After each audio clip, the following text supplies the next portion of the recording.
তোমার বর ঘরের আছে? হ্যাঁ তো ঘরে আছে তো, এই জন্য তো লাইভটা এখন বন্ধ হয়ে যাবে। জানো না, বদমাইশ লোক, আমাকে কথা বলতে দেয় না, লাইভে আসতে দেয় না। না গো, আসতে দেয়, এখন খেতে বসবে না। আর আমার বর খালি গায়ে ঘুরে বেড়ায়,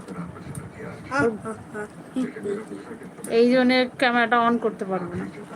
তারপরে এখন টিভি চলবে জোরে। ঋত্বিক শেখ, কেন হইতে পারে কেন?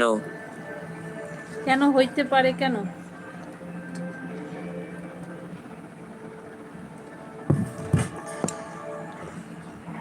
নেটি বেরা, তোমাকে আদর করবে। ধ্যাৎ, খেয়ে বসে কাজ নেই, আমাকে ধুয়ে দেবে এখন, বলবে লাইফ ফাইভ বন্ধ করো, খেতে দাও এখন। নেটি বেরা, তোরে আসতে দেয়নি।